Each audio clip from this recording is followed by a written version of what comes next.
Hello, StarCraft fans. We are back with another day of the ASL. As you can see, it's Group B. And then once again, joining me is the Big Jip.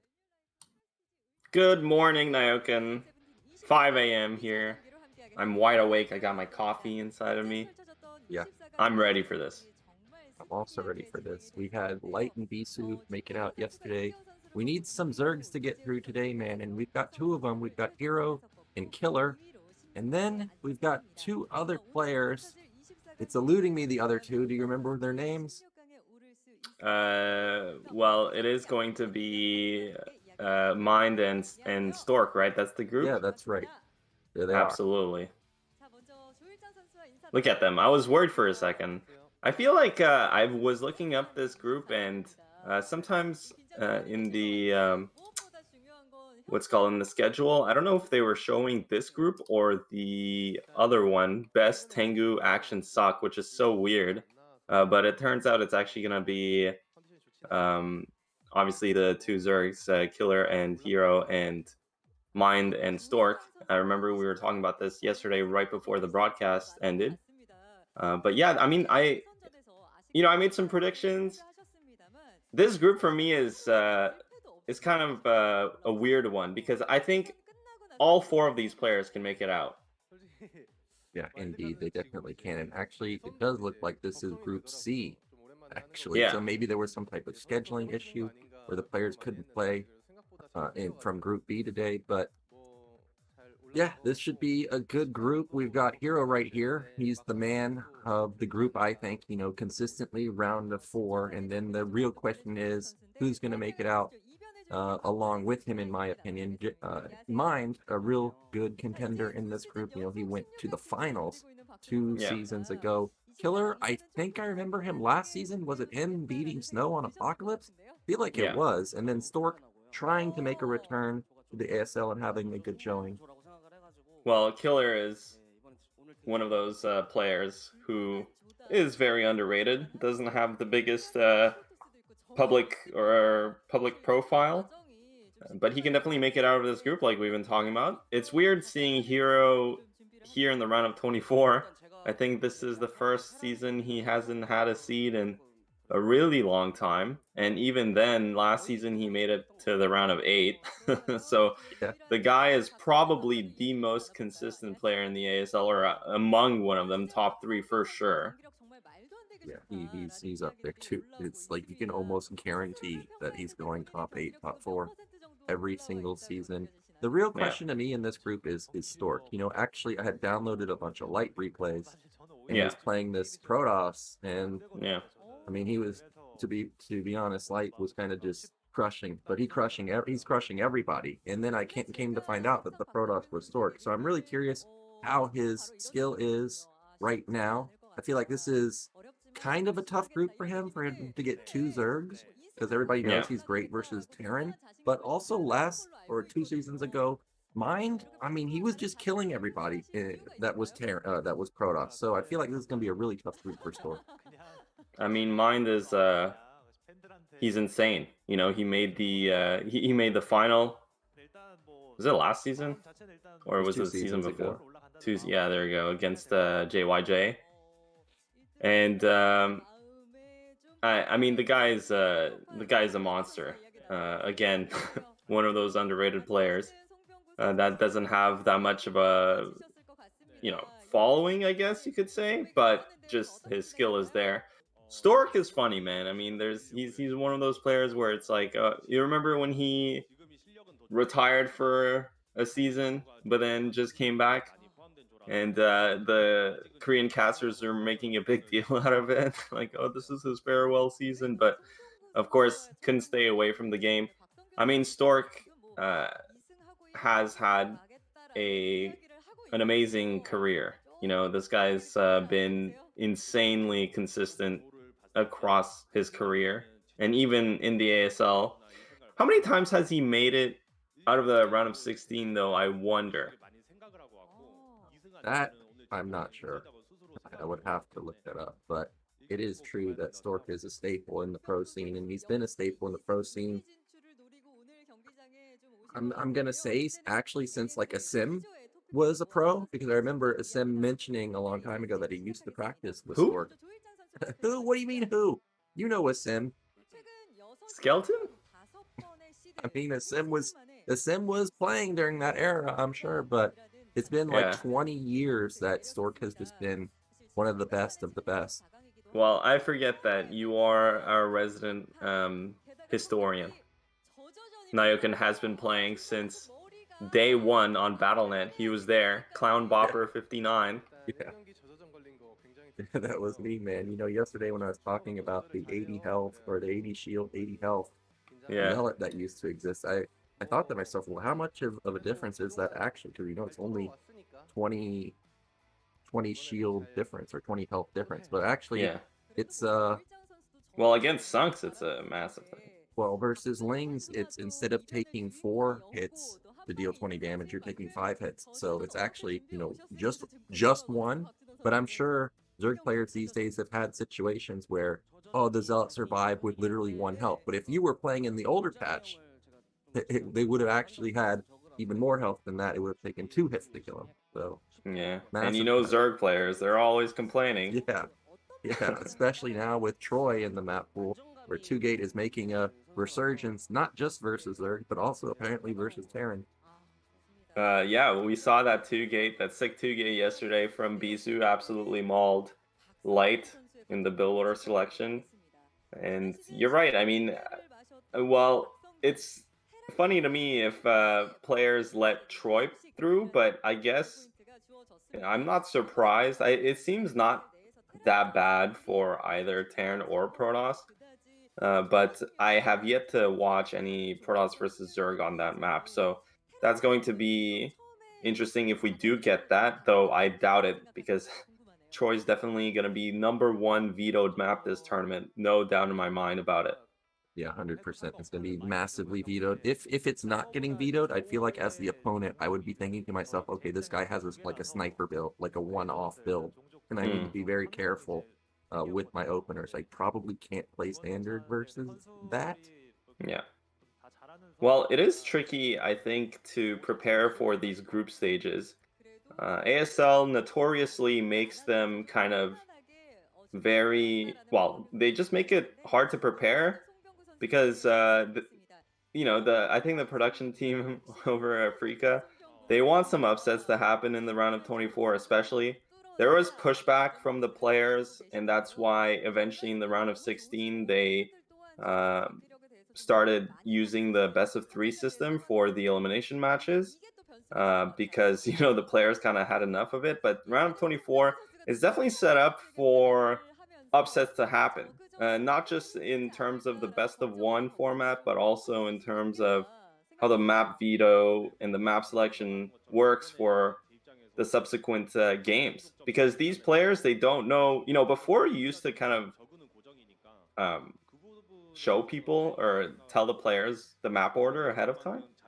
But now for games 2 and 3, each player vetoes a map, and then I think it's randomly selected from there. So they can't really prepare ahead of time, which wasn't the case for Star Leagues in general for years.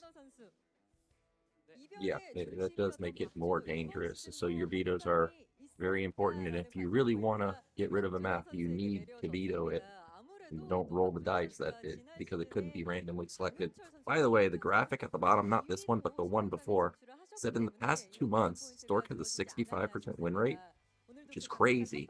And unfortunately for him, I think it also mentioned in the graphic that this is the group of death. So they probably got his thoughts on what he thinks of that. And I'm trying to see what it says about Killer. I can't. Our resident translator, Nyoken. Yeah, resident translator. We need Ziggy, man. Like, I don't know if actually people know this, but Ziggy's like actually completely fluent in Korean. So for those of you out there, when I was studying Korean in Korea, there's like 6 levels, and Ziggy placed into the highest level. Like, that's how good he is. He's really good, man. Yeah, Ziggy's a Chad, man. Going over to Korea and doing a lot of StarCraft esports related stuff. And people that, that get to learn new languages ahead of time like that, they're super committed, and it is impressive. Um, Looks like you and I will have to brush up on our Korean though, at some point, Nyoken, Yeah. so we can translate those texts. But yeah, it looks like the players have made their resolutions for the groups. Yeah, I'll play well, blah blah blah, and we're almost getting there, guys, to the first game. It is going to be a ZVZ. Well, ZVZ can be fire to start off with.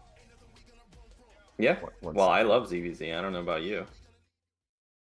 I can like beat ZVZ. Generally you just have like a pool first versus a hatch first or a mirrored build. But there are times where you have somebody going wild with like a hidden hatch. And in fact, I think Hero was actually one of the players that pulled off a hidden hatch versus Sulky like maybe Damn. like 6 seasons ago. It was quite a while ago. Look at that audience. Yeah, No one's they're not there to here. watch this group. They're What? not here yet, man. Yeah, there's no C, man. Yeah, that is true, actually. When you have players like C or Rain or Calm or Gypsy, like it's actually filled up. Yeah. Well, again, it is funny. That's also,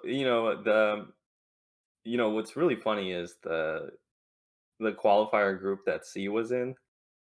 Somehow they filled that group with who was it? C, Calm, Gwemchi, and Horangi. Out of they shoved them all into one group, and I wonder why that is. Well, I'm pretty sure that it's just random, right? Like, Uh huh. yeah, it doesn't sound like you think it's random, but I do because Uh huh. I mean, there's a lot of players that sign up for ASL to qualify anyways, right? Like okay, maybe it's just me, but if I have the chance to play Jaedong or Queen or somebody, I'm Yeah. gonna sign up, even if I know I'm gonna get blown out, right? Just It, because how often am I did ever you gonna play play them? any ASL qualifiers when you were in? I played in like I think one of them. All the other times the hours were actually not great because of BSL and I had to study Yeah. Korean and then also all this other stuff that was going on. But I Yeah. did play in a couple of them. Well, Group B today, Hero Killer Mind Stork. Tomorrow is gonna be the best Tengu and who else is in that group? Best Tengu action and sock. And the reason I That's know right. that was because I always like to see new players come into the scene, like Zealot a few seasons ago, Yeah. Sins a few seasons ago. And then I was looking at this group and I don't know if Tengu could have gotten a worse group because Action practice partner with Flash, so his Terran's god tier. Everybody knows best Protoss versus Terran, Yeah. legendary. And then Yeah. Sock, I don't think people appreciate how good Sock is in Terran versus Terran. I mean, he's a master in TV2, TVT, so I feel like that's a 100% death group for Tengu. Yeah. Yeah, I was thinking about that the other day. I'm like, huh, all these guys are insane versus Terran. So, and Tengu honestly is like, he's a really good player. So we'll see. But that's going to be tomorrow. Today, Hero here with his pretty sick stats. I mean, he has so many games played because he's been playing in the ASL for years now. Obviously, we've been talking about how he is one of the most consistent players here, constantly making round of fours, round of eights, and his opponent is going to be Killer, who obviously hasn't had as much success as you can see. His win rate isn't too high, doesn't have that many games played yet. But this guy's skill level is 100% up there. Yeah, there's a reason that he consistently makes it into ASL, and you can see his highest place finishing was actually round of 8 in season 4, so it's been a while, but he's definitely someone that can make it into the round of 8 again if he has a good day. Like last season when he took down Snow, he was actually playing from a deficit, but then he had a huge attack onto Snow when Snow was slightly out of position, and that's all it takes at pro level. You make one bad move, and you will get punished immediately. And unfortunately for him, or I guess fortunately for him, this is Zerg versus Zerg, where he could make a move like that versus Hero. If Hero's Ling's out of position, Mew's out of position, he could take him down. Yeah, and the game's about to start. Radion is our first map. ZVZ. Let's get into it, guys.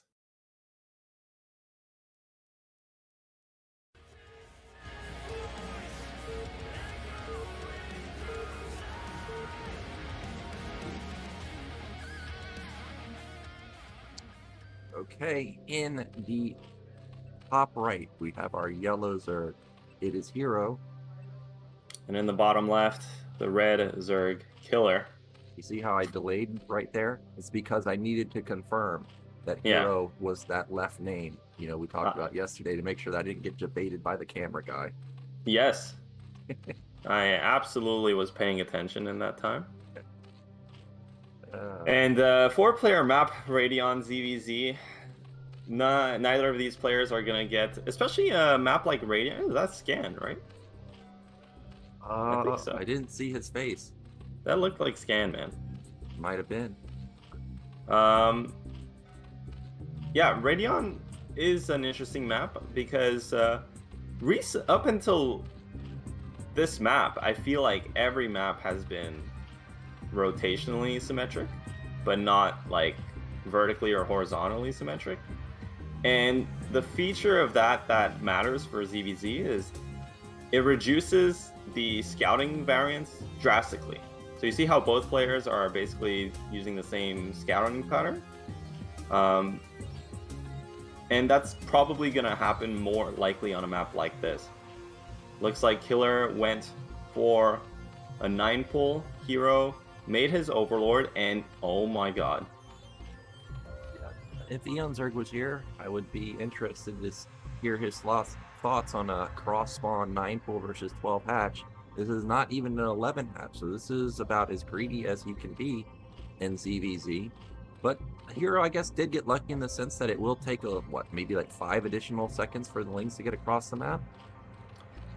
Yeah, well, we'll see here, because Killer has the option of going speed. Looks like that's, well, no, he doesn't have the resources yet. We'll see if he goes speed or lair, but in either case, it's going to be a very strong option. I mean, 9-pull, even, okay, it is speed. Even a 9-pull against 12 hatch, it's always favored. It's always going to be difficult for the 12 hatch player to hold it. But considering Killer went for speed, and considering this is cross map, I think this is as likely as Heroes is going to get of a situation where he will hold this. But you see the Lings are already out on the map, and look at this, Killer going straight cross map. He sees the Overlord in the middle of the map. Yeah, but the position of the Overlord could have came from top left, which is why you see one of the Lings go off top left and the other 5 the top right. But it's going to be non-stop Lings for Killer. He really needs to knock down this hatch. I can't remember, did Hero get lair or speed here? I see he has spent 100 gas. Well, this is going to be super rough for Hero. He has no Lings. It all comes down to his micro. Obviously, drones get completely obliterated by Lings if they take the wrong fight. But here come the drones. Here come the Lings from Hero. Perfect surround, more or less. A lot of the drones from Hero do go down. But that was a pretty good engagement speed finishes, though. Oh! And he catches the Lings! Are you serious? That's like basically a perfect defense there. Hero did lose a lot of drones, that is true. But in a lot of games, when you see 9-pull versus 12 hatch, the hatch is dead. So the fact that he saves it is fantastic. And he has a ton of Lings left over. That was massive there for Hero, especially given that Killer went for speed instead of lair. If Killer had went for lair, this situation would have actually been slightly better for him, because his Spire would be already on the way. Speed finishes there for Hero, and now 2 hatch versus 1 hatch, and Hero stabilizes the situation. Killer, he has to make a couple sunks now, because with 1 hatch you just can't hold against 2 hatch production. That's going to cut into his economy, which is already pretty low because he went for that 9-pull. Spire is on the way. Obviously, in this situation, Hero has no choice but to go into Evo Chamber and Spores, but he has that 2 hatch production. Yeah, he does, and he's going to try it. He's going to take the long route. I guess he doesn't really know where a Killer is right now. an interesting movement with the Lings on the right side. It buys Killer a lot of time to actually build up his Ling count, and also now he Where's all the of a sudden doesn't need a Sunken. Well, I don't know about that, Nyoken. There's no sunk, but that's very risky, actually. Killer does have equal number of lings Oh, here, and Hero is now, okay, reinforcing. They're gonna fight in the middle of the map, which is not what Killer wants. He wants to be using that ramp. Look at the link flood coming. Mutas are on the way, but that's just 2 mutas.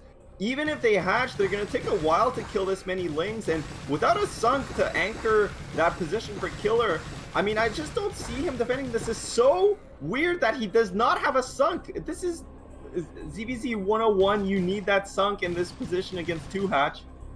yeah, he greeted for it. He thought he could hold in the center of the map or hold his ramp, and unfortunately for him, right when he built mutas, the attack came in. Now he's going to lose probably all of his drones here. He may even lose his Spire. Well, the Spire took a lot of damage, but again, you see how long it takes for these mutas to kill the lings. The drone dance is nice. They're not really falling, actually, for Killer. A lot of red health. Okay, 1 more goes down, 2 more, well, 3 more. Okay, and I spoke too soon. Killer is down to 3 drones. He's got only 2 Mutalisks. The problem is he also lost his sunk. So now he has to, if he tries to move out with these mutas to do damage, there's nothing defending his main from follow-up Zergling attacks. So this honestly is really dire for Killer. Yeah, and he has 3 drones, so like he Yeah. can barely even afford to build lings. He can't build lings and drones, that's for sure. The mutas are gonna try and find an opening, but there's already a spore at the natural. There's also a spore in the main. There's a slight opening near the top side of the hatchery there, and at the bottom side in the main. But really, what can you actually do with these mutas? And Hero, knowing that, he's just gonna continue to drone. Yeah, and Killer, I mean, he's there's just no way back into this game. He's making lings, as you can see, with the larva that he has, but he's mining with just 3 drones. He's hoping that this ling production that he's making is going to be enough to win the game. But Hero is matching him. I mean, Hero knows that Killer has no sunk, and pushing up that ramp, he'll see, okay, Killer's making a bunch of lings, and that will allow him to identify that, well, most likely Killer's still on that low drone count, so I just have to sit here. The spores are defending. It is just 2 mutas. They're annoying, but they're not killing any drones, importantly, and look at the supply. I mean, in this matchup, this is a horrendous kind of deficit to be in. Yeah, if it was maybe 3 mutas instead of just 2, you know, he could potentially dive and swap mutas over and over and pick off drones, but with it only being 1 to 2 at each base, really not a big threat. I imagine that this is probably going to be Killer's last stand right here. He's built up a considerable amount of lings. He needs to make something happen because the eco is just bananas for Hero. He's even starting to get lair, but there's just so many lanes at the front. I feel like he has almost no chance. Oh, yeah, well, 1 ling almost sniped the 3rd drone there. Usually in this situation, the play for the Spire player is to park the mutas by the ramp and then flood the lings in, but I don't know if he has enough. And look, Killer is going to take this fight. He's been making lings forever, but 2 hatch from Hero will be more than enough to stop this, and that's going to be a GG. Hero wins. Yep, he greeted there, not building the sunken, and he got punished. We were talking about being easily punished in ZVZ, and that can happen to you. A little bit of a misstep there. You can see Killer not too happy with that result because his opener was great, like the 9 pool, amazing, but Hero's hold at the natural, that was nuts. Well, 9 pool is super favored against 12 hatch. I mean, real favored. We're talking upwards of 60%. I would say probably even 65%.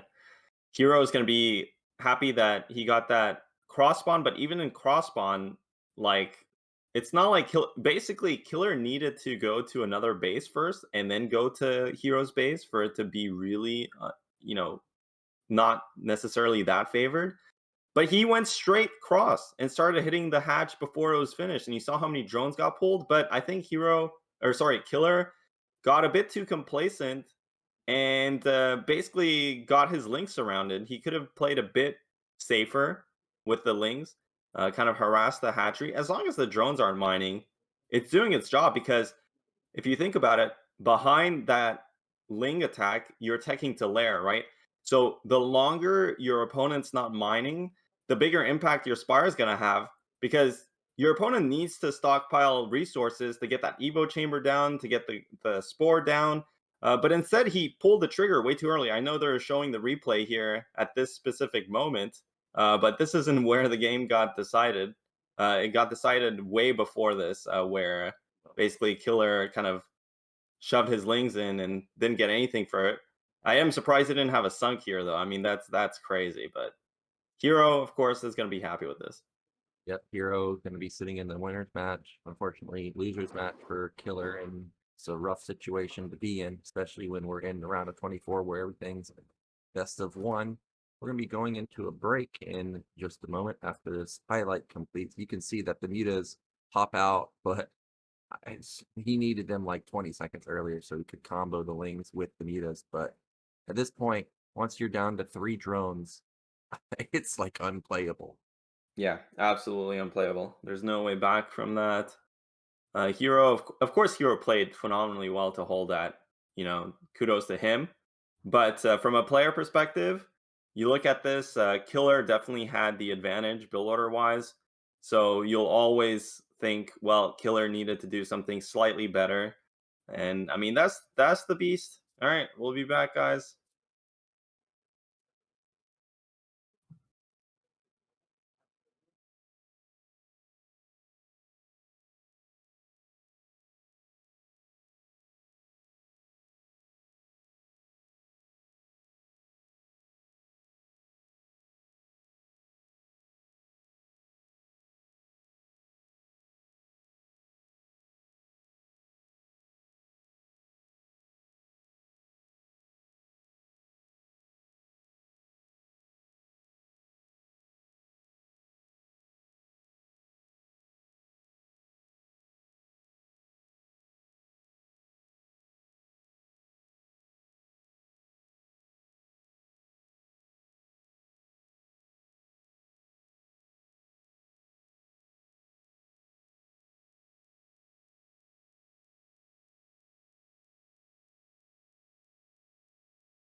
We are back, and we are going to be getting into our next game, which is going to be Stork versus Mind, PvT. We'd already had Hero make it out, or make it into the winner's match, I mean, taking down Killer. Yeah, and I'm super excited for this game. Mind versus Stork is going to be so sick. TVP on Radeon, of course. I do like that Radeon is the first map. for these games. It's such a great map, and it is the map that has been made in cooperation with all the pros. So it's basically one of the map makers. I think Radion, it's Earth Attack, who's a sick. I mean, all these maps are made by kind of legendary map makers who know exactly what they're doing. The amount of knowledge that they have and the deep understanding of the game that they have to make these maps is tremendous. But Radion, as Vermeer before it, was made in collaboration with all the pros. So I don't know exactly how they made it, but probably the map maker constantly went to the players and got feedback. And it's designed to be a very standard and balanced map. But like Vermeer wasn't necessarily the most balanced map, but you could see that it was kind of the most standard-ish map you could get. Indeed. And by the way, those promotions we saw on the right side, 40% discount on that new chair, and also looks like until March 11th they're selling the ASL jacket. So if you have interest in either of those, sure, you can click around and find them on the ASL site somewhere and order it. Do you have an ASL jacket, Nyoken? Do not, man. Damn, they're always sold out. You went to Korea and you didn't even get one? I did. Where's mine, man? Well, you could go and get it. Also, you could go order one this time. Maybe I will. With the chair. Dude, that chair, honestly, it does look nice. I'm not going to lie. Yeah, and based on cash. BG. That's what he does, dude. He's just going to get in the money of ASL and get that green. I got to hear this song, man. Man, my dream is to one day play in the ASL so I can play my favorite song. Well, what song would that be? Well, you'll find out when I make it. You gonna pull a J-Dong and play like a Kelly Clarkson song? That's a good choice. Wow, Stork doesn't have that many games in the ASL. Well, I think it's because generally he's like playing on and off. So he's like in one season and then out a couple and then back in. Oh, there, you see he made it to renovate twice only. Yeah, season 2 and season 9. Been a while. Yeah, it's been a while. Usually he does fall short. I was going to say that's kind of the impression I had. He usually loses, I think probably in the run of 16. It is going to be very hard for him to get out of this group, undoubtedly. 2 Zergs. The Zergs are monsters. Best of 1 PvZ is difficult. And Mind here, who is an amazing TVP player. So match number 2, Mind versus Stork. It's ready. They are in the game. And let's get into it, guys.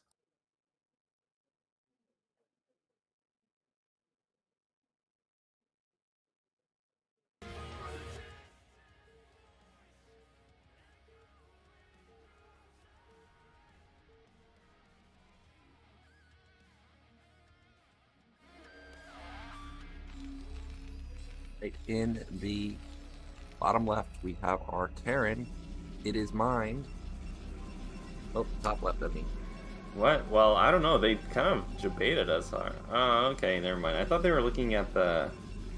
Oh, Nyoken, it is still 5:30 a.m. I feel wide awake, but, you know, my brain's a bit slow. I was messing with the audio, so I was trying to multitask there, change the audio while also see the positions. Yeah, well, you need a tech support Gyp to help you out with that one. Yeah. Well, everybody knows Stork loves his carriers. Radion's been in the ladder map pool for a decent amount of time. What are your thoughts of carriers on here? I don't know. I mean, carriers are always good in PvT. I think, especially recently, before, you know, years ago, yeah, people had more of a conception of, well, there are carrier players and there are non-carrier players. But as the game has evolved, I think Protosses have realized that carriers are kind of a consistent win condition in this matchup, regardless of the map. And every player now is pretty much well-versed in them. at least in the late game transition into carriers. Maybe not so much going into carriers from your build order. Stork is the kind of Protoss that does do that, though. He will go possibly 2 or 3 base carrier. I haven't watched him play in a while, I have to admit, so I'm not too sure what to put him on. He does get the first scout here, and the Mind will also get the first scout, so we'll see. The probe does get to do some harassment. Yeah, and we see an interesting opening from Stork because it is going to be gate, no gas, or at least delayed gas. So we're going to have a couple of Zealots be sent out and try and put some pressure on Mind, but Mind already has the good SimCity, the racks next to the command center depot right under it, and then another depot to make sure that Zealot does as little damage as possible. Yeah, this looks like it's going to be a 2 Zealot opener from Stork. And the 2 Zealot opener does put a lot of pressure. It kind of forces Terran to go 3 depot expand instead of the normal 2 depot. And it is a consistent way to make sure that your opponent kind of expands later, doesn't get the command center too early. And it all comes down to how well the Terran manages this pressure. Yep, Probe doing a good job to put some damage down on that SCV. Zealot is already across the map, and he's looking to get some hits in on those Marines. Like you said, this should be a triple depot expand and vulture. A lot of Terran players have been delaying the command center after the vulture, whereas in the past you would just immediately put down the command center after your 3 Marines. And there we go, the Zealot gets off 1 hit, but really not the damage he was looking for. Yeah, but also this build is, it can put a lot of pressure onto barracks expand builds as well. So Stork kind of playing that percentage game. This time around though, Mind is doing the super safe opening. And actually, that's a very fast command center. That's a 2 depot command center, Nyoken. And Stork looks like he actually skipped a Zealot. Yep, he did skip the Zealot, and actually, I guess Mind must have. That's a sick. Yeah, that's a sick read from Mind. Actually, he spotted that so well. I guess he didn't get the first scout, but awesome adjustment there for Mind. Yep. So the command center timing is going to match the Nexus timing. We have the Goon out, but there's 4 Marines. 4 Marines, 1 Vulture is going to easily crush this. I'd be surprised if the Goon gets any additional damage down. We don't see, I think, the tech choice from Stork just yet, unless the probe is going out right now. That should be a pylon, okay? Where's his gas going to go? Because we've got 200 gas, but you would have expected the Robo or something to be put down by now. Yeah, Stork kind of adjusting his build there. I don't know what he saw. I guess he saw that Mine was playing standard in terms of the factory expand and was super safe, so he canceled his Zealot, but that allowed Mine to just take this natural extra quick. So honestly, the early game going to Mine definitely. And well, Stork following it up, that's a huge transfer there. Following up with the robotics, but here comes the tank Mine push. Yep, here we go. For those of you that watched our Tosa stream last night, he was talking about exactly this. 4 Marines, 1 tank, 1 Vulture, and he's saying how Protoss only has like 3 or 4 Goons, and that's exactly what you see here. 1 Zealot, 3 Goons, no Observer just yet, so it's going to be really hard to deal with the Mine. Yeah, I mean, this kind of push here from Terran is meant to just get the Vultures out on the map. Now you see how he gets some nice mines in a forward position. He will mine the bases that Protoss wants to take eventually, making it really annoying. You know, you have to send the observer over there. It takes more time. You can't just walk up a probe and place a nexus there. So this is exactly what Terran wants to do in the early game. Protoss, he will be happy that he didn't take any damage. These days, Terran puts on so much pressure onto the natural that they often get a couple probe kills, but you know, this time not gonna happen. Protoss is going to be happy about that. He is teching observers. If I look, I think that's only 2 gate, so most likely this will be a shuttle opening. There's the observer. Wants to clear out those mines. And that pylon. Every time I see pylons like that, I'm like, that's a carrier. That's a carrier pylon. So I'm expecting to see the Stargates come down. sometime soon. Another thing with this push is when you push like this, it forces Protoss to build units. I don't think there's a worse feeling for Terran when you see Protoss just like expand off, like double expand off of one goon and you didn't do anything about it. So whenever you can do this and just make them build additional goons, that's great for you. Stork's a god. I mean, you can kind of consistently do this if you're really good. Just demine without an observer. That's gonna buy him a lot of time because the observer's on across the map. There's the support bay. Stork's build a bit. He's floating a lot of minerals. I think he could have actually put down the Nexus super early, but I don't know if you want to take that third. It is a bit towards the Terran. I still think it's probably the natural third to take for Protoss, even in these positions, but maybe Stork's going to opt for the 6 o'clock. Will the Vultures pick off the probe? No, they will not. And Stork is going to put down the Nexus. Support bay is finished. He's going to get the Reavers soon. Very standard opening so far. And actually, I feel like this can't be carriers, and the reason I say that is even though we haven't gotten a look at the natural, Stork does not have gas at its natural. And if you're going to go carriers, you really need to have had taken that gas by now. So I feel like this could be one of the few games where we actually see gateways, arbors, Templars, something along those lines. Stork being the carrier master he is, maybe we'll get it in the late game, but this is definitely not going to be 3 base carriers. We've got more gateways coming down. I see he's gone up to 4, maybe 5. Yeah, just super standard follow-up here. He has the shuttle speed, also researching. Mind, on the other hand, Terrans have been going for, there's been a huge developments in TVP strategy recently. Terrans used to go with this paradigm of getting the starport when your +1 is halfway done to immediately start +2. That's what we were referring to as upgrade Terran. But these days, Terran actually goes for the starport on the +1 armor timing when it's halfway done. So delaying your upgrades for a really nice mid-game power spike around 100 supply, where you can actually pressure the Protoss. You get 4 or 5 Goliaths with range that shuts down any kind of shuttle play. Got a lot of tanks and vultures, and Protoss has to deeply respect that timing. It's really interesting to see. So we'll see if Mine, he's already at 5 factories. I don't see a starport. I think that's exactly what he's going to go for. +1 already finished. And yeah, Terran puts on a lot of pressure now in the mid game. Yeah, we can see that he's cutting SCVs, so it could be a timing. It could be also he's just saving some money up so he can expand. But either way, Stork has to respect it, and he's going to have to build additional units. The observer got taken down. Well, there's another one, but one of them did get taken down. There's the shuttle. Going to try and buy some time with this Reaver. And he does not have shuttle speed unless it just kicked in. Without shuttle speed, the shuttle is a sitting duck, especially against Goliath range. I'm not sure. He didn't have shuttle speed when we looked at it. He still does not. So this shuttle, man, it's in dangerous waters. And the Terran push is about to come out here. Yep. The Reaver did take down a couple of vultures. Those are some nice pickoffs, but it's going to be hard to push into this Reaver. However, those Reavers are isolated. Where are the goons to help support them? Like, if Terran sees this, Goliaths are just going to walk up here and kill this shuttle. Yeah, and he doesn't have speed, so you just can't run away from the Goliaths. So fortunately for Stork, Mine does not see this. Okay, now he does, and those Reavers are just dead. And look, he's trying to run away.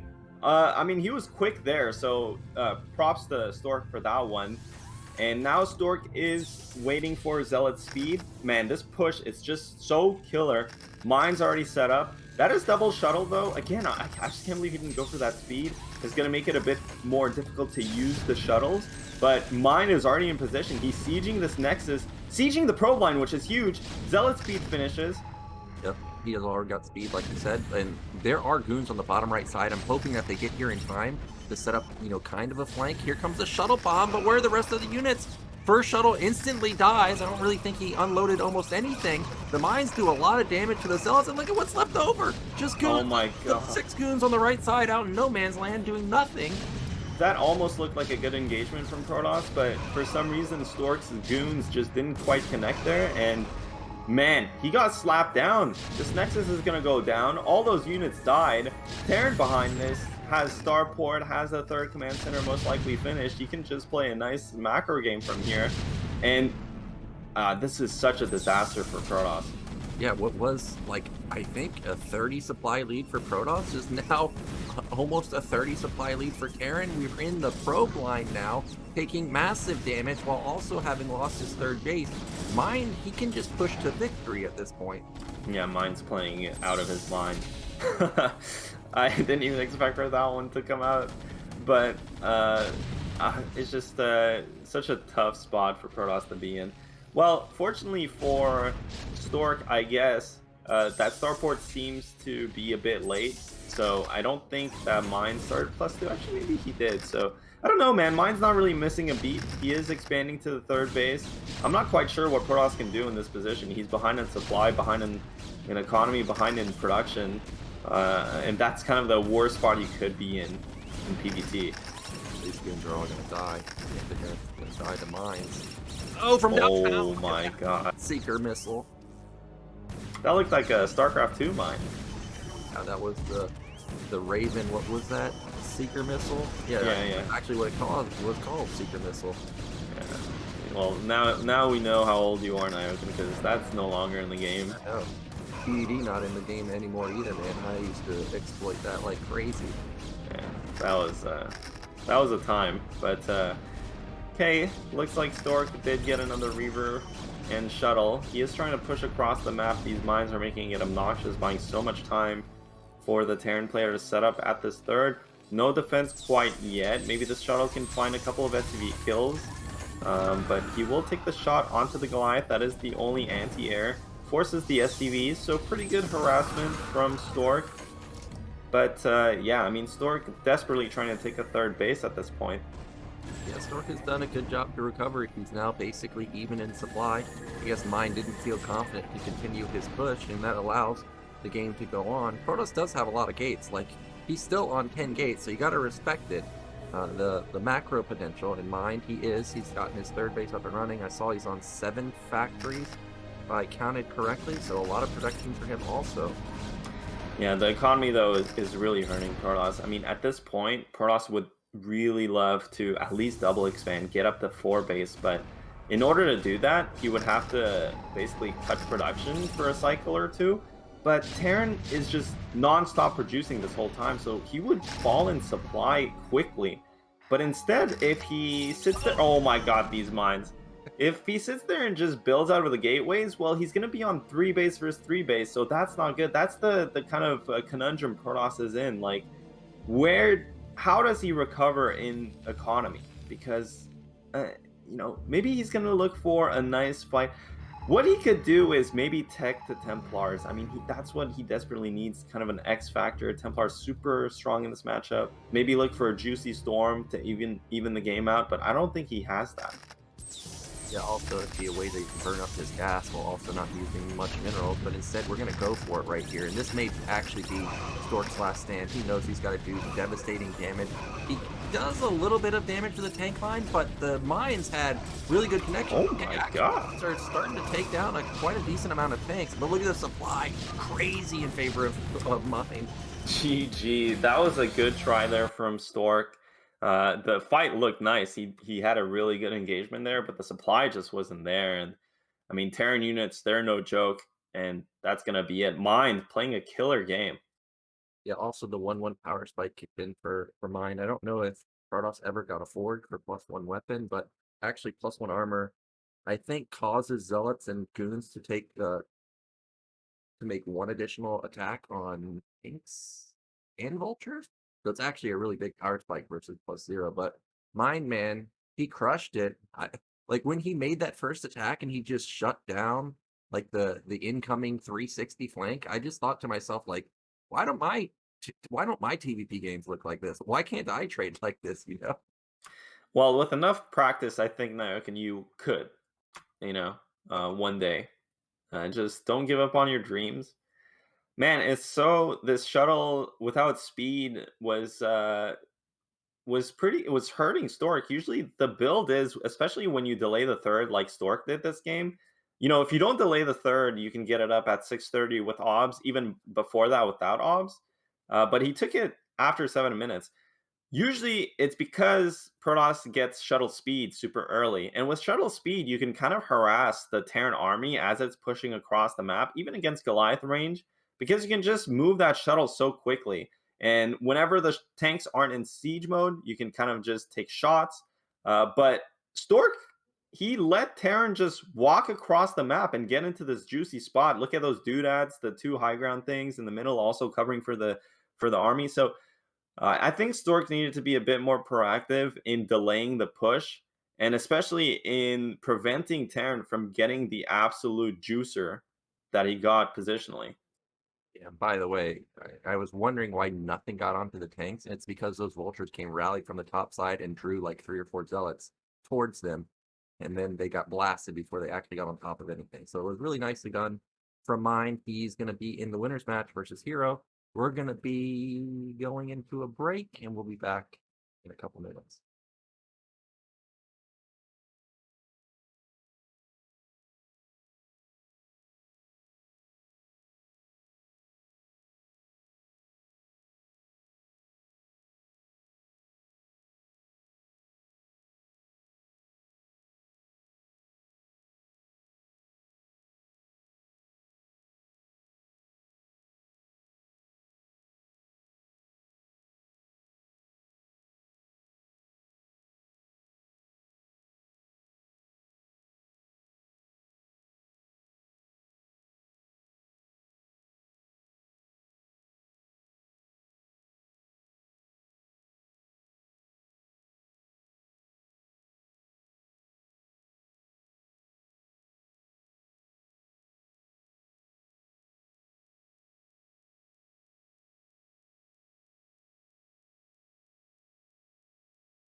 Alrighty, we are back. We've got our winners match set, and we have bands of Troy and Citadel, and that means we've got Blitz as our winners map choice.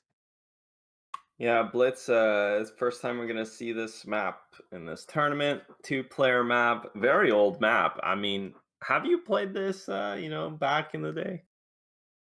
I did play this. This was a Courage map back when I was playing in Clan, so I played a lot of games on here versus a lot of players you actually see in ASL these days. It's a good map. However, if you do get to late game, it can be difficult. Carriers are ridiculous on this map.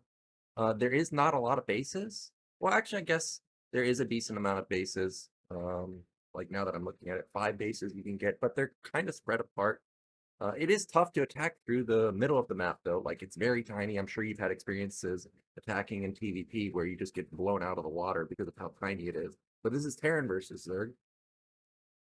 Yeah, I haven't seen many TVZs on here. I have seen some mech built by some players, so I'd be interested to see how mine approaches this. Obviously, you can just play bio on every single map as well, but whenever mech makes a resurgence, it's always fun. No idea what mine's going to go for, though.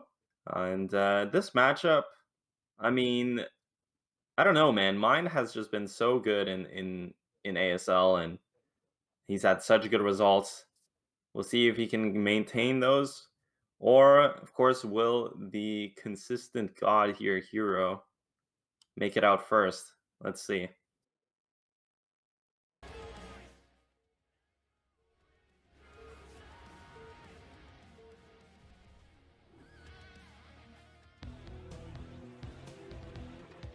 Hey, in the bottom right, we have our Terran. It's mine. And in the top right, it is Hero. So one of the changes from Blitz Y versus Blitz X, if I remember correctly, is, of course, it's swapped, like it's been rotated. But there's a Blitz X. Yeah, Blitz X. That's what it was called originally. One of the changes was if you see that middle base at mid right, I don't think you can siege it from your high ground base, but in the Blitz X version, you could. So that's a good change that they did. You know, if you get that middle base, you shouldn't just be instantly punished because the guy has high ground. Man, look at that. USA fans right there. I saw that. And look at it. Oh, I thought we were going to have an 8 racks from mine, but it is just going to be the people at the entrance. Yep, and very well. We'll see what mine chooses to go. You can always go expansion into mech, but definitely not going to open up with the factory. And Hero with the 12 hatch most likely. It's always scary for Zerg because obviously Terran has that option to go 8 racks, and that can put on a lot of pressure. It can be really annoying for a 12 hatch, and it's slightly favored against 12 hatch, so that's kind of the crux of why this matchup is a bit difficult for Zerg. That early game build order can often go pretty good for Terran. Got an interesting scout pattern from mine in the center of the map as opposed to going through the high ground. Curious what this is. Okay, I knew he was up to no good. It's gonna be a 2 racks. That is so tricky, man. The 1 base 2 racks. It hits so early, hits super hard. You basically need 3 to 4 sunks as Zerg to hold it.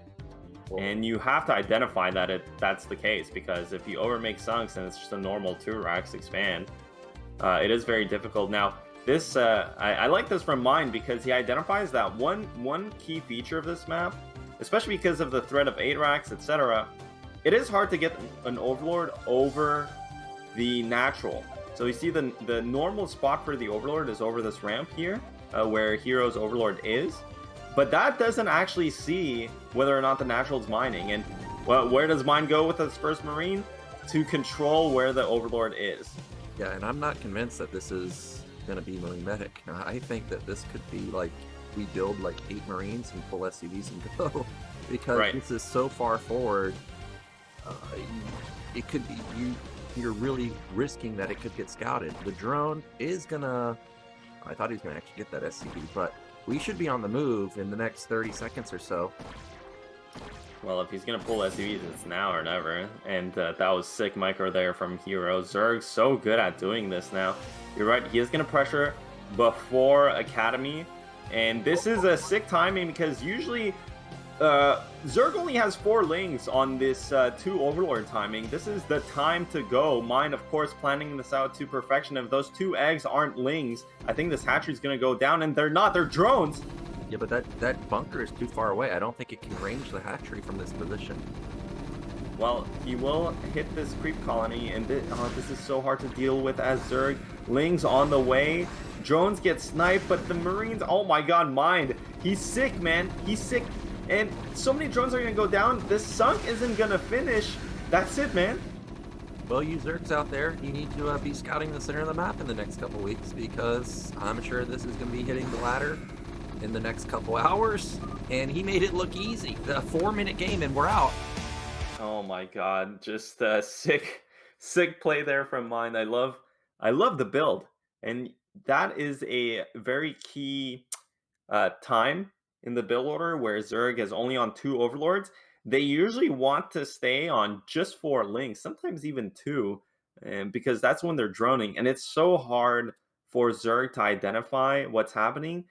One possible way for Zerg to play against this is drone scouting. So that opening from Mine takes advantage of the fact that Hero basically only relied on the Overlord to scout. But if you go kind of a 12 scout alongside your hatch first, you definitely see that coming. You completely shut that down. So nice preparation there from Mind, beautifully executed. And again, it's crazy because it's hard to do. It's hard to prepare for this. It's not like Mind knew ahead of time that Blitz would be the map played here. So it is randomly generated, basically, and randomly selected. And he had this prepared. So beautifully played there. You see, Hero had an idea that something was coming, but just couldn't react in time. Yeah, it's too late. And you look at his money, it's not like you could put down double sunken. I mean, he just doesn't have the money for it, so he's forced to pull. Again, I still don't think the bunker would have ranged it, but it doesn't really need to range it. You can't, you're never gonna actually kill it. Like, you could just sit here forever and go Marine Medic, and then what do? Well, Yeah, I mean, I think the only chance Zerg has here is to sack his natural. He could have put, if this sunk was on the high ground and he sacks his natural and just goes Spire, second hatch in his main, it is actually quite difficult for Terran to deal with because he's stuck on 1 base. He has no gas, no academy, and then the mutas can kind of generate a lot of value. But to see that in the moment and to make that split second decision, I think that's probably the highest chance he has, like, there. But it is so hard to go for it. yeah, 1 base muted does sound kind of troll, but I have had games like that where I kill their nat and they go 1 base and I have no tech at all and I end up losing.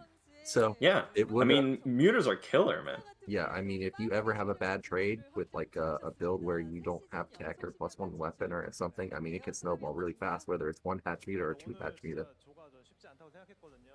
Well, yeah, and the thing is that these days Zerg gamers have such insane mutalist control that it makes it very hard for Terran if they're not already set up with the natural, with the turrets there. It's hard to kind of push forward and build turrets, or kind of ward mutalisks away. Of course, it would be just 1 hatch, but anyway, those are ifs and what ifs and whatever. That's not what happened. Mind with a sick opening build here, and he gets out of this group in first place with, I would say, little to no effort. He played immaculately and just smashed his competition. Yeah, the TVP looked real easy, and of course this looked real easy. Just use your Marines with the forward racks and win the game. I will say this, I feel like the 2 players in our losers match, Killer and Stork, they need to play out of their mind, whoever comes out into the deciders match, because if I'm Hero here after losing a game like that, I'm pissed off, and I'm sure that he's going to be playing with fire in the final game of the day to make sure that he gets out in second place. Yeah, well, let me tell you, Hero is going to be hoping it's not ZVZ. Imagine playing a best of one ZVZ for your tournament life. He'll probably be rooting for Stork to win, but I think Stork's going to have his work cut out for him against Killer. PVZ notoriously difficult, especially in that early game, especially in a best of one situation. Zerg can whip out so many tricky all-ins and stuff, but we'll see when we get there. Obviously, Mind finishing his winner interview here. We are going to go into a break after that. Mind probably talking a bit about his preparation. Of course, I would love to hear his thoughts, but this guy, he came prepared today to play. Yeah, you can definitely tell that he knew his opponents. Like, I don't think you can just proxy that racks in the center of the map versus all the Zerg opponents that he plays against. I'm sure he like watched a lot of blitz games of Hero saying like, oh, where does this guy send his second overlord, right? Because I'm sure a couple other players may send it a different direction and may actually spot it. Yeah, and from a preparation standpoint, Mind had that advantage of knowing what the next matchup would be, given the fact that the first game was a ZVZ. So, regardless of who won, he knew he would play a Zerg. That does factor in tremendously. So, probably the first two games, is what you'd be the most prepared for. Showed today, luck was on his side, the skill was on his side, and not surprised, man. Mine has had some insane performances. Last season uh didn't quite make the seed that he had, two seasons ago. But we'll see how far he makes it this time around. Yeah, he looks as good as he did a couple seasons ago in the JYJ winning season. So I hope for him to go really far. And like I was saying yesterday, mine is someone that, as a slower player myself, like you feel like you can imitate. He's not mini, right? Where he's just blowing up his keyboard with the speed. He's somebody that hovers around like 270 APM. It's still quick, but not ridiculous, not insane, not somebody that you can't replicate. Yeah, and that's gonna be it for the interview. um I think we're gonna be going to break here. We should be going into a break. So we'll be back in the next couple minutes with our losers match.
And we are back, and we're about to get into our losers match. And again, we've got Blitz coming in. We had a Troy ban by Killer and a Citadel ban from Stork.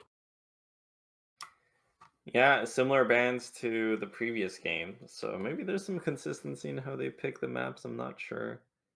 I would love someone if anyone knows exactly how uh the map picks work in the ASL. I've never been too clear about it. Maybe they have three maps, maybe they have a pool of three maps to pick from, or maybe it's from all of them, but it is going to be the same map in both games. And honestly, Blitz for PVZ in my eyes, of course, I'm neither a Zerg or Protoss main, but it seems pretty decent for Protoss. Like the three bases are together, very defensive. I think Stork can be very happy with this. Yeah, if he can get that high ground base, that would be great. But at the same time, maybe 973 could be a deadly build. Just, have nonstop pressure the whole game with the masked Hydralisk.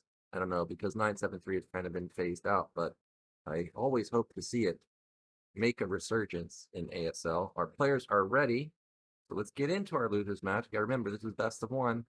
Either player loses here, they're gonna be out.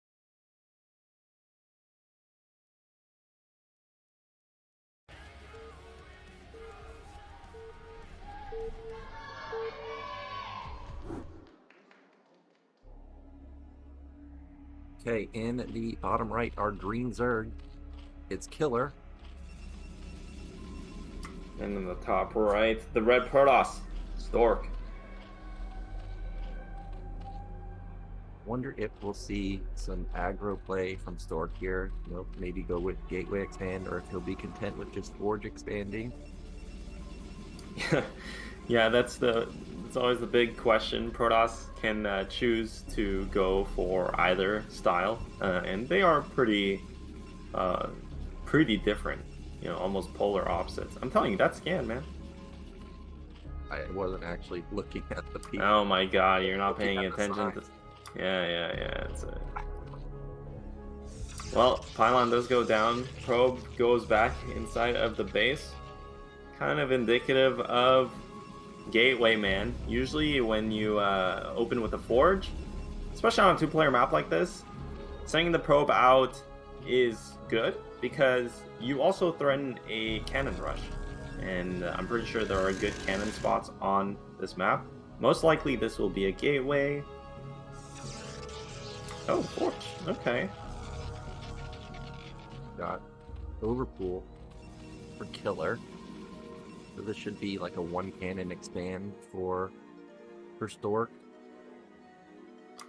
Yeah, and we'll see. I'm not sure if well, I'm actually not sure if you can definitely cannon rush on this map. And the probe will get into position here. He will spot that there's no hatchery, so nothing to cannon here. Runs past that drone, sees that it is an overpool, so very standard opening here for both players. Yep, and he will see that it was an overpool.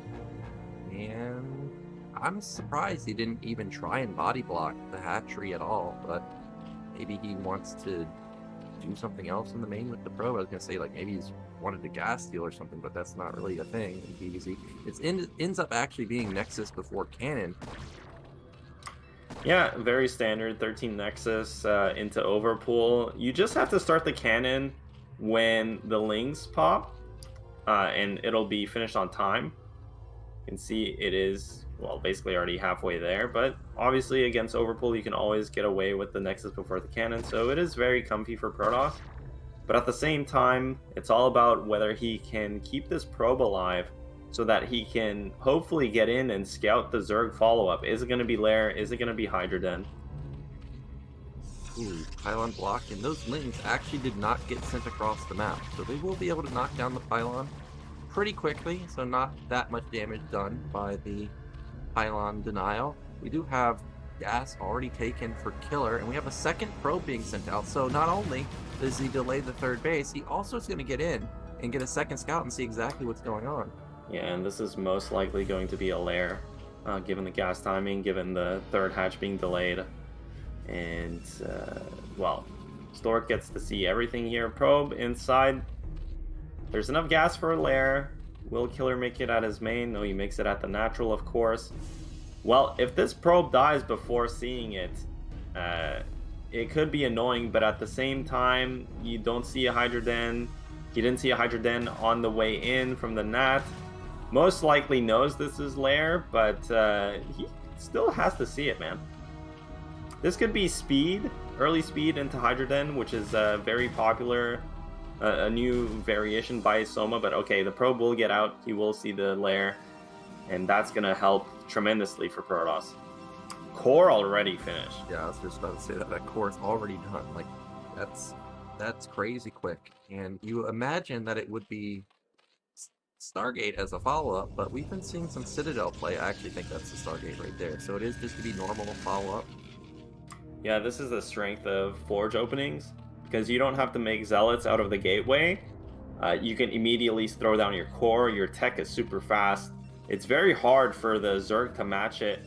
And, I mean, of course, Zerg is doing his best. He did take his gas before the third hatchery, for example.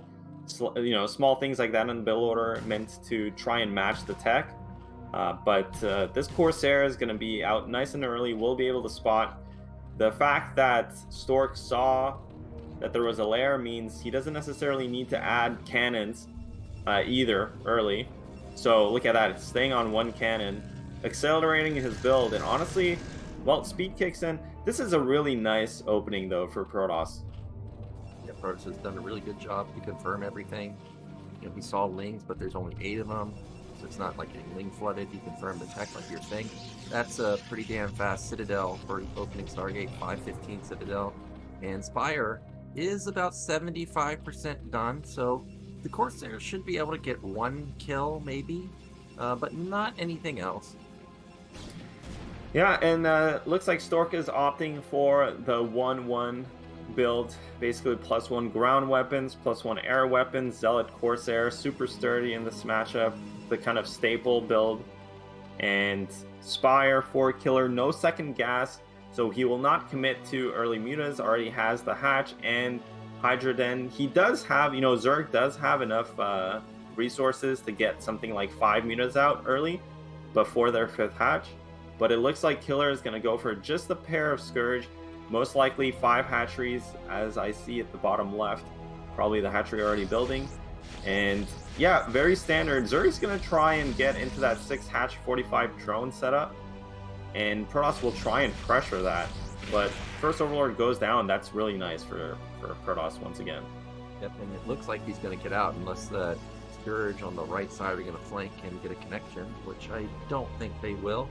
Meanwhile, in Stork's base, I saw he put a second gate at his natural, so Zealot count is going to be ramping up somewhat quickly. There's the Templar Archive coming down at a nice time, so everything just looks really good for Protoss. Also, I don't know if it's just me not watching a lot of ZDP, but Pillar Supply seems quite low, doesn't it? I think it's because of the Overlord going down, but yeah, it definitely is a bit low. I think Protoss just got a really nice opening, man. Honestly, the Forge versus Overpool is comfy, and then he got all the scouting he needs, sitting on 1 cannon basically, and then the tech was so fast. But yeah, I mean, I don't know what these Hydras are doing. Is he going Lurker? Yeah, it looks like this could be like a Lurker, hidden Lurker, and go for a bust. You know, he's got a decent amount. Building. Yeah, this is all in. This had to be a Lurker Ling bust, and this is gonna catch Stork off guard. Now, he may be kind of confused why there's so many Lings, but he doesn't know that these aren't the Lings on the left side of the map. These are +1 Zealots. They're going to chew through these Lings. That's not enough defense for Zerg. And if these Zealots run past, I mean, oh my god, even more Zealots coming in. They are going to start hitting the drones. Zerg is in a lot of trouble. These Lurkers just started morphing. The counterplay isn't quite there. Is he morphing mutas? I don't know what he's getting to get these to kill these Zealots in his main, but just Lings. They're going to trade very poorly. The Spire goes down. Well, Protoss knows something's up, so he instantly put down the Robo, but the problem is it's at the natural. So if the natural gets broken, we don't have Observer coming anytime soon afterward. He needs to go right now. All the Zealots are out of position. There is no Sim City. It's 2 cannons, and that's it. Oh my god, and most likely Preuss does not have robotics at this stage in the game, 8 minutes in. So this can do a lot of damage. All of a sudden, Preuss looked in the driver's seat. He can't get in. He can't get in. Parkers. Look at that. He can't get in. He's also, well, it doesn't matter. The lanes are on top of the probe. DT comes back, but he's not even microing his probes away, man. Like, just send them to your main or something. Lets them die. Sacrifices them. The spawning pool is down, but I think Killer's natural is actually safe. And oh my god, this game's been turned upside down. Preuss was in such a good spot, but all of a sudden, I'm not sure who's ahead. I think that, well, I was going to say, I think that Preuss has got it because he should be able to get an observer out. But maybe not, because there are more lings coming down. The Archon is going to try and hold. Oh, he actually splashed the Lurker to death. So with the Lurker getting splashed down, he should be able to get out that observer. He's got tons of DP, so these things are going to die real quick.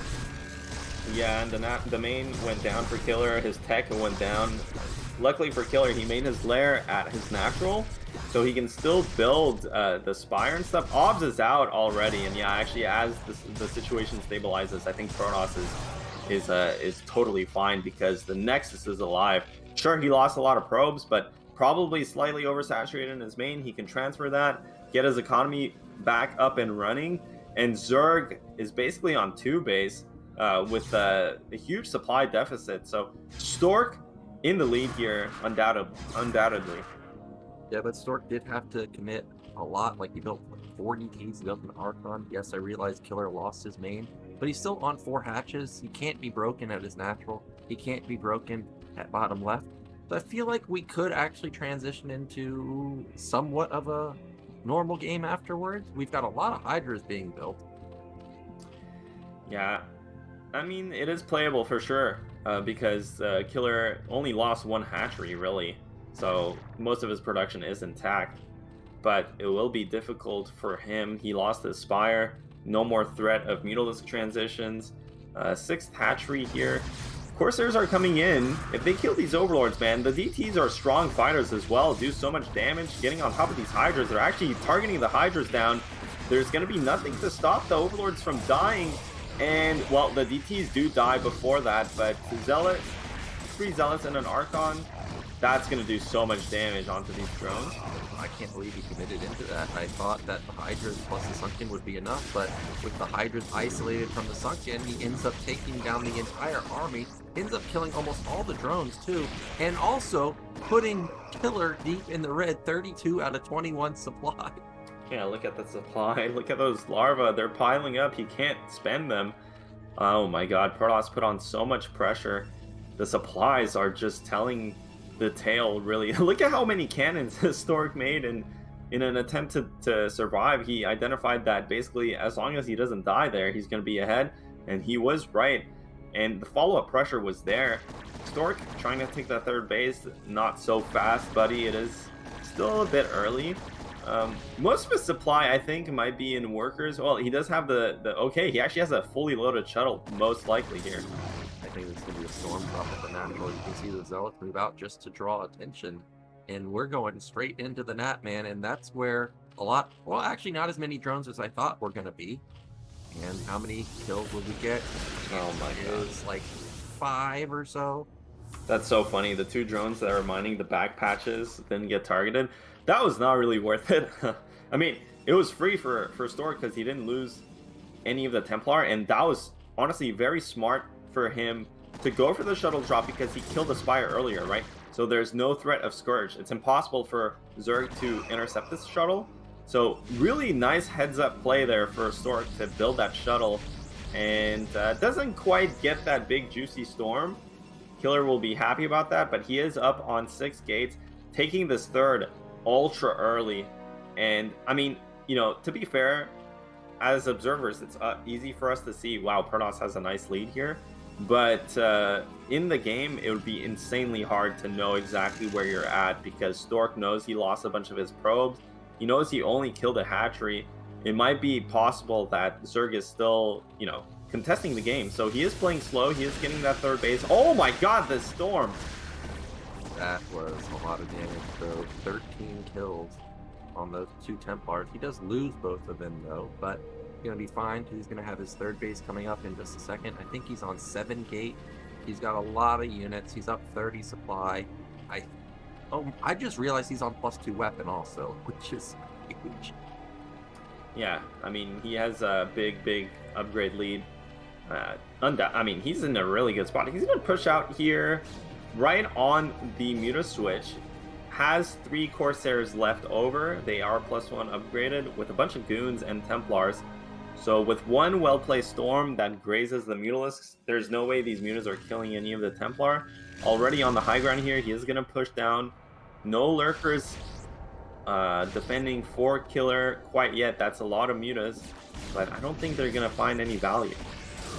Oh, the Mutas, they get in there and kill one of the Templar, but look at how fast these Mutalisks die. And this is probably going to be all she wrote. Yep, there's no answer to the Goons, and he taps out.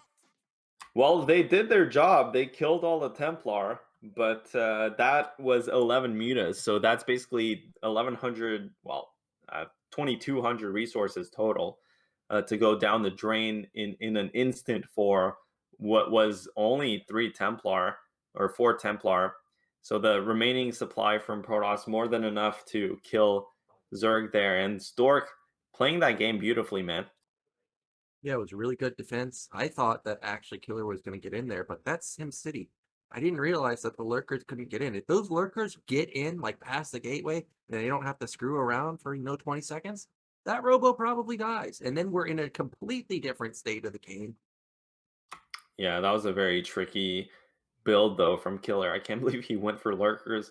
This counterattack was massive, or this initial push was huge from Stork. It's hard to defend against +1 Zealots with just Lings, and the Zealots did so much damage. They basically saved Stork. I mean, without this, Stork would just be getting slammed in the front and have no compensation. So And this is what I was talking about. These cannons fall, and you can see Killer unburrows. He's like, I'm getting in. But no, you're not. This was really well done. Not destroying those eggs was a key move for Stork, and it buys him a lot of time. And you can see the panic cannons in the main. He thought he had lost his natural completely. yeah, I mean, I think playing this, you probably think you're dead as Protoss. Honestly, you're hoping you're not, but you didn't really kill that much. I mean, just the hatchery and sure, the spire was big, but in the spawning pool, okay, but the follow-up Corsairs actually did a lot of damage too. They kept the Zerg supply blocked. You see Stork actually, I wonder if that was his reaction while getting all in or when he won the game. Yeah, we don't even know. And by the way, Stork was at 52 probes, and then Yeah. after that fight, he was down to 32. So like he took a ton of damage. Killer was still sitting on set 27 drones, so 4 hatch, 27 drones. I feel like it was still a playable position, but well done from Stork to recover. And we're going to be going into a break, and then we'll get into our final game, which is going to be Hero versus Stork.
And the final day or final game of the day is upon us. We've got a Dark Origin ban, an Apocalypse ban. That again gives us Retro at our final. Final days are upon us. Yeah, It's a PvZ to end it all. Yeah. Hero versus Stork. Well, Retro is not Apocalypse, so maybe that's gonna save us, Nyoken. Yeah, we had a final game on Retro yesterday. Tried to get epic with C splitting the map. PvZ in general tends to be epic on Retro, but it's gonna be really tough for Stork here.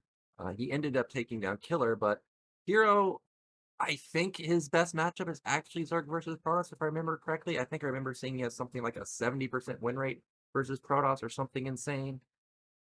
Yeah, I mean, I remember Hero has had some really insane CVP series in the ASL, so not surprised about that in the least.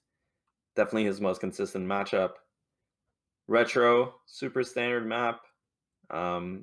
Yeah, let's just see how both these players approach this. It is the final game, last spot for the round of 16 from Group B.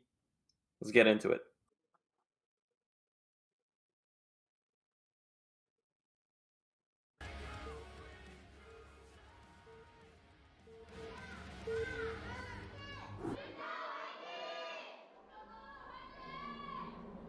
Okay, in the bottom right are Pink Zerg. It is Hero. In the top right, the olive Protoss, Stork.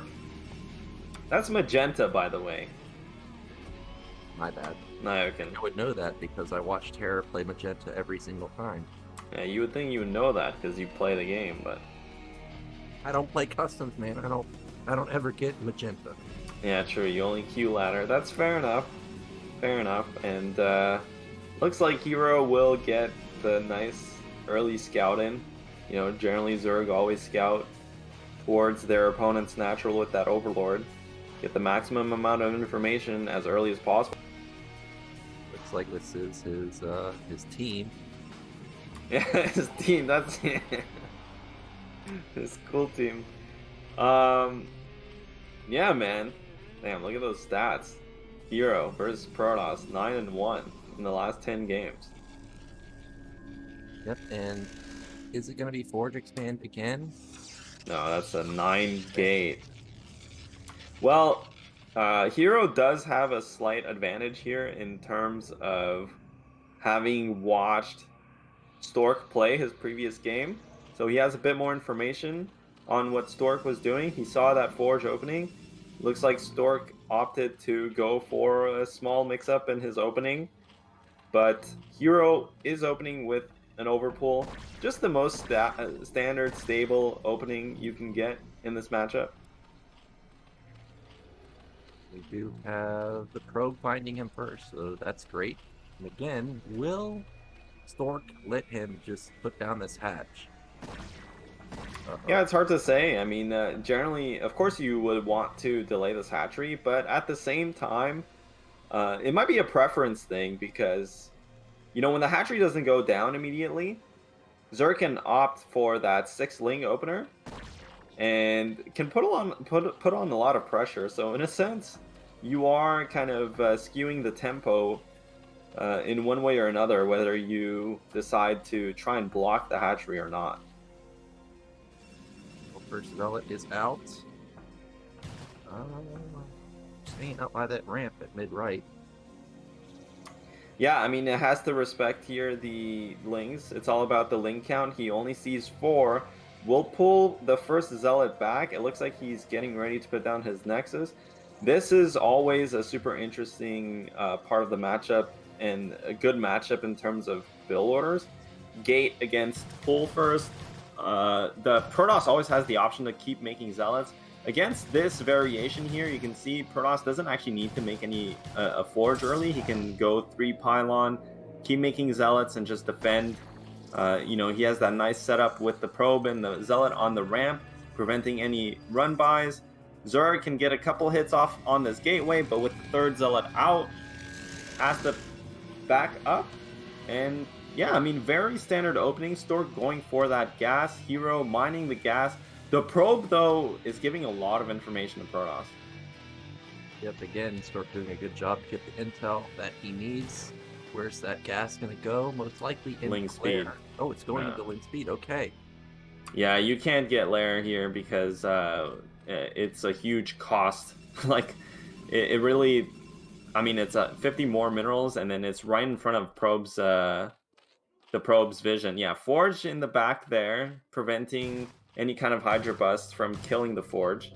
And most likely, Hero will get the Lair. Okay, yeah, this is tricky because Zerg can go either Link Speed into Lair or Link Speed into Hydra Den, and Stork did not see that Lair.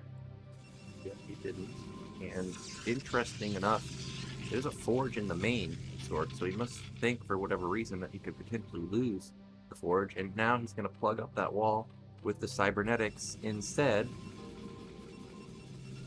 Yeah, it's always better to get the Forge inside the main, actually, if you can get away with it, and Stork identified he could in this situation. Now, Stork has to do something with these Zealots. He's been pulling these Zealots up, and they need to find he needs to find some efficient use for them, because with this early Lair, Hero will get that Spire, and the Spire kind of puts a clock, a timer on these Zealots, because once the mutas are out, they can kind of clean them up efficiently. So does Stork wait for this cannon to finish? And it's hard to push out against speed here. That is a lot of Zealots, though. Already sitting at 6. Stargate coming in, it's about halfway done. Cannon is done, so Lings really can't do any damage. I see more Lings actually being built for Hero at his natural, so he must be thinking that an incoming attack could be coming in the next few seconds or so.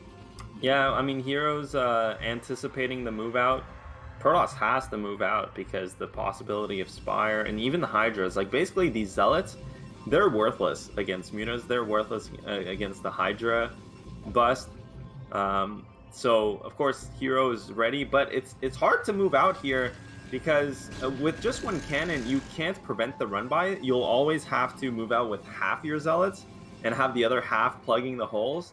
Hero's super tricky. Getting that second gas, meaning he is going to make a lot of Mutalisks here early on, makes a lot of sense against basically how many Zealots Stork is making. And 3 cannons now. The second cannon does finish. Still can't move out because the Lings would so easily run up that ramp. But I think once this third cannon finishes, Stork might poke out. Here comes the Sair, trying to get some intel onto what's going on. Hero's gone for an interesting move. Look at this. He's actually got his second gas at his third base, trying to be a little bit sneaky.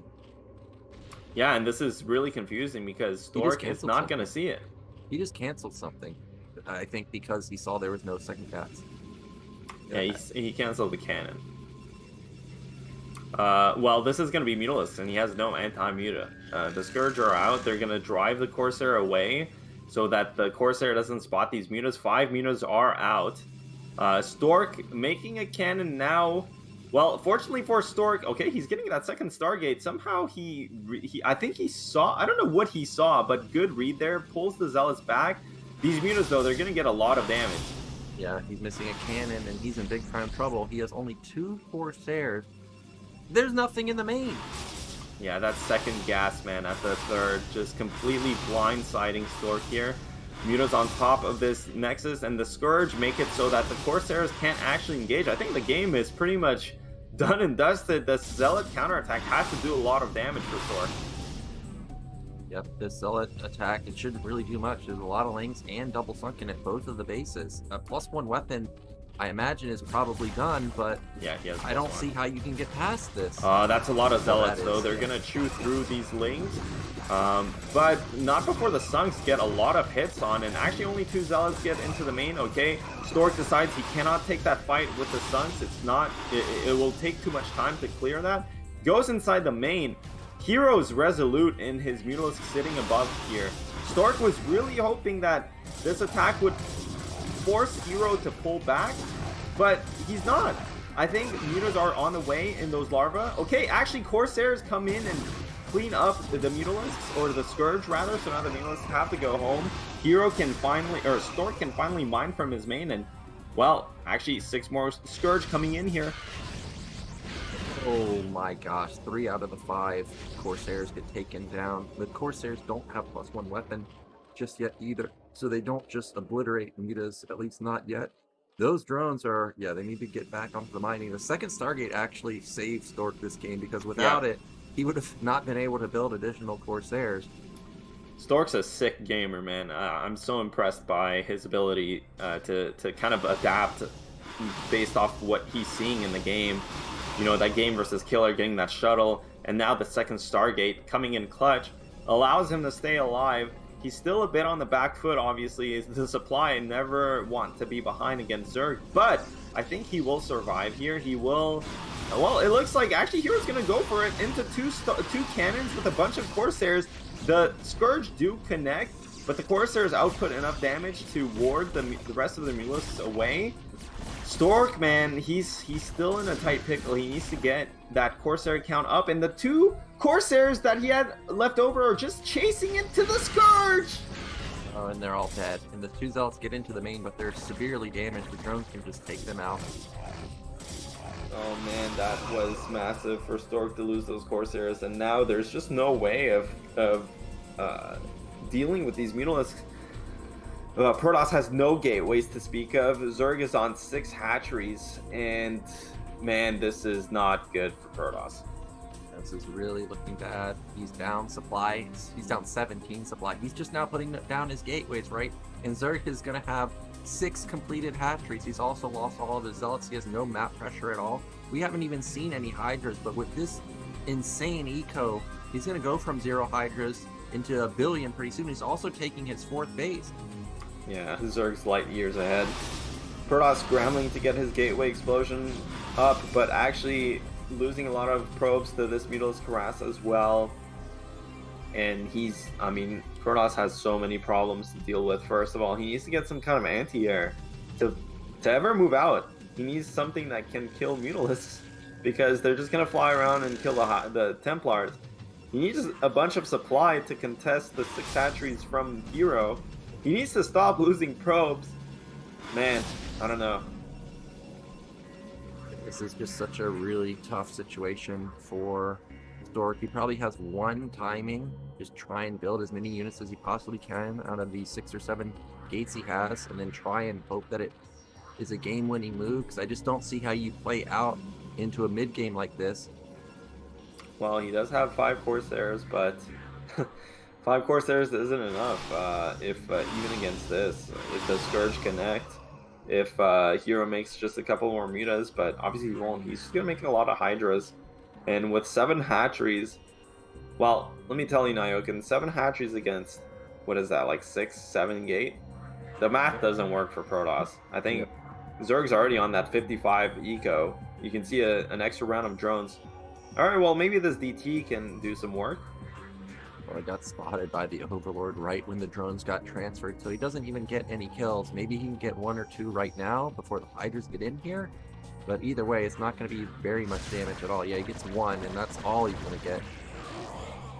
Yeah, 1 DT for 1 drone's not the kind of trade you're looking for. Finally, Stork getting out onto the map, but is it too little too late? Okay, gets a couple Scourge, 6 Corsairs with +1, more than enough to deal with this Mutalisk threat. But the second part of the threat there is the massive amount of Hydras that Hero's outputting. 1 Templar goes down, and every single storm here is super important, because Stork is fighting at a deficit. Yep, this isn't even all the Hydras. This isn't even close to all the Hydras. The real army is right there. Oh my gosh, it's so many. Yeah, Hero sharking around, trying to get some Templar pickoffs before the fight starts. Stork has some nice upgrades though. 1-1. This is when you want to be pushing out, but here it comes. Massive arc from Hero. Storm connects, but you know, whiffs in a sense. Hero with his control, absolutely incredible. Look at him, just baiting these storms out with not even half his Hydras, and now that he knows there's less storm to work with, he actually commits with all his units. That storm was pretty decent, but just too many Hydras. Yeah, way too many Hydras. They also have +1 weapon. The Hydras in the back aren't helping, but doesn't matter because there's just so many of them on the other side of the map too. Archon trying to hold the ramp. He's doing a good job. He ain't taking damage. Yeah, but he's just so far behind. Zerg is mining from 4 bases on that insane economy, and Protoss needs to take a 3rd base. I mean, Protoss, the only way back into this game is just turtling and splitting the map and getting ultra late game.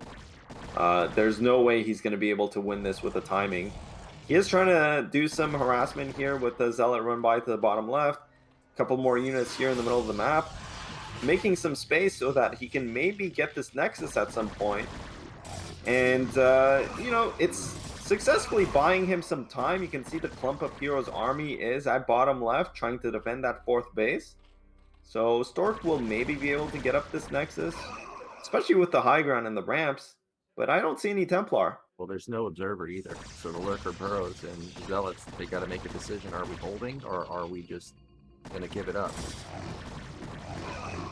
Well, it looks like he's going to hold on this ramp, and the high ground's helping him absorb a lot of that damage. Well, the cannon actually completes. I'm surprised that happened, but this, again, is not the real army. The real army's at the natural, man. Oh, the free Templars! Oh, they don't have Storm! If they go down, that would be massive! Storm's about to finish! Okay, at least he gets rid of the Storm. Gets the damage onto the onto the Hydras, and look at Heroes multitask. On 2 fronts. He busts both fronts, and that's it. GG. Yeah, GG comes out. And that means that Stork is going to be eliminated. Our 2nd place finisher in this group is going to be Hero. So we did make or push a Zerg through. I was worried that we may not have any Zergs get through and have 2 Terrans and 2 Protosses moving on again. But well done from Hero. It was just way too much damage done by those Mutalisks. Yeah, that was crazy there. Hero played really well. I think Stork, the opening was very rough for him because he made so many Zealots and didn't end up finding any use for them. They kind of just sat outside of his natural, and there was just never really a time where he could go with them, and his tech was late. The Corsair didn't have enough time to check all 3 bases, so that move from Hero was kind of sick.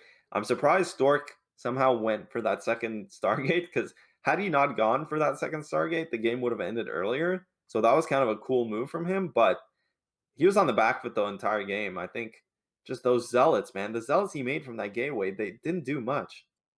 Yeah, I'm just like, what does he see here? I'm watching his natural right now because he puts down his 2nd Stargate pretty soon, or at least I thought he did. I guess, yeah, there he goes. He puts it down. I guess he saw the gas at the 3rd base just then and realized, oh, I've actually been mining. Oh, he did, yeah. Yeah, the Corsair did go there eventually, and that's where he got the Stargate from, but it was too little too late. The Muta's already on top here. The main problem is he didn't have cannons covering his Nexus, and he didn't have time. So much damage here. The counterattack was good. It was good in a sense, but it didn't do what it really wanted to accomplish, which was pulling these Mutalisks back earlier. And the fact that Stork wasn't mining from his main this entire time, he lost a lot of resources. Yeah, he lost a ton. And after that move, you could see Hero was just ahead in supply the entirety of the game afterward. And it's basically an impossible task to come back from a situation like that. So unfortunately, Stork will be eliminated, but we do push through that guy right there, making it into the round of 16, just as you would expect him to do. Yeah, I mean, Hero, again, ZVP, his forte, absolute monster in this matchup, and easily dispatches Stork. Yeah, but Stork did have a good game versus Killer in that crazy wild game. I think he could have played a little bit better in the mine game, but you know, it wasn't a poor performance. I think it was just fine. It's just, you know, Hero, he's just a god in mine. He's apparently also a god in TVP. Well, you know, this matchup, or I mean, this group was very contested. I think, again, any of the players could have made it out. I mean, Killer was on the cusp of killing both Hero and Stork. Yeah. I mean, in the Hero game, he had a huge builder advantage. That's kind of what he should be most disappointed about, I think. But even against Stork, it was so close. Yeah, definitely. Very, very close. I think Killer, despite being eliminated, should feel pretty good about how he played today. And we are finally done with Group B, man. We're going to have Group C tomorrow, and it's going to be the group that we talked about earlier. We were talking about how it's going to be a rough group for Tengu. Who do you think could potentially get out of that group? Because we've got Action, Best, Sock, and Tengu. Yeah, I think that this group is going to be very difficult to call. Most likely Action, because his ZVT has been really good, just always. I think Sock is a TVT expert, but TVZ sometimes has some difficulty there. Tengu, of course, is kind of he's incredibly high skilled, but it's going to be very hard for anyone to do well in their first ASL. And then ZVP obviously is pretty good for Zerg. So I think Action for sure getting out of this group. And then the second place, most likely Best. I don't see Best losing PVT to either of these two Terrans. But I wouldn't be surprised if maybe Sock gets out as well. So I would say most likely Action and then Best, but maybe Sock. Okay, well, it is going to be a rematch of Action and Best. I think from the past couple seasons they've played each other. They've had some insane games, if I remember correctly. On Nemesis, which was a couple seasons ago, it was like a 45-minute game. You thought for sure Action was going to win, but Best somehow starved him out. That was an absolutely wild game. And then there was also a game on Heartbreak Ridge where you thought Action was going to win, but the Maelstroms were insane. So I'm excited. I'm hoping to see Action versus Best, and hoping that that particular those particular games will deliver. Yeah, I mean, I think we're gonna get some really good games tomorrow, and a lot of Terrans, so that's gonna be fun for us. And the first games are gonna be it's gonna be Best versus Tengu and Action versus Sock. So actually, I'm super excited. Tomorrow's gonna be awesome.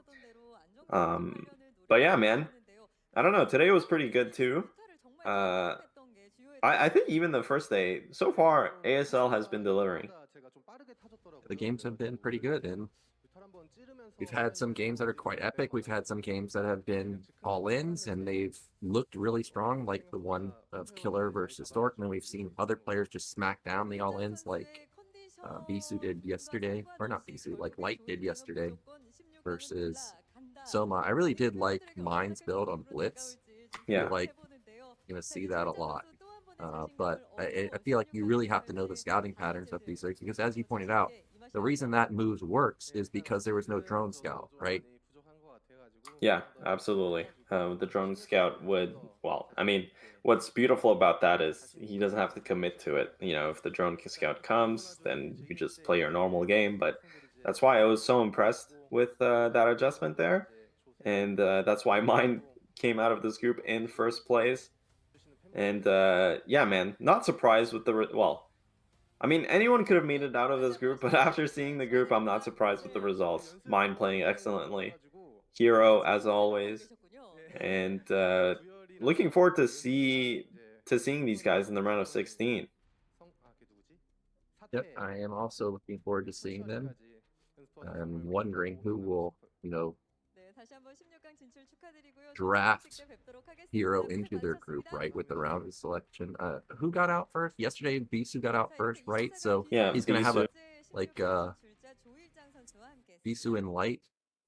I was thinking the top player would play the second place player from another group. That's not how it actually works. No. There's come on, Nyoken. There's gonna be the round of 16 group nominations where the seeded players start drafting, and it's gonna be a snake draft, and it's gonna be very entertaining. So that's gonna be after we finish the round of 24. Today's results: Mind making it out in first place, Hero in second. And some good games all around. Killer had chances against both Hero and Stork. So very contested group here. Group C tomorrow, Best versus Tengu, Action versus Sock. Guys, you won't want to miss this one. Yep, this is going to be a really good group.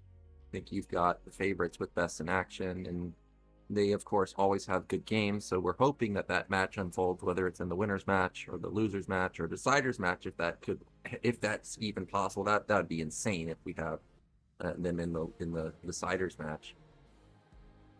Yeah, totally was listening to you there, Nyoken. Yeah, I know you I were. did not did not zone out for a second, but any match would be awesome following these two matches. I think this is going to be just a really cool group. I'm super excited to watch Tengu play in his first ASL, and he made it through in the ACS tournament. So it wasn't even like a normal qualifier. He actually probably had the toughest road to the ASL. So this guy, he might be new, but he's no joke.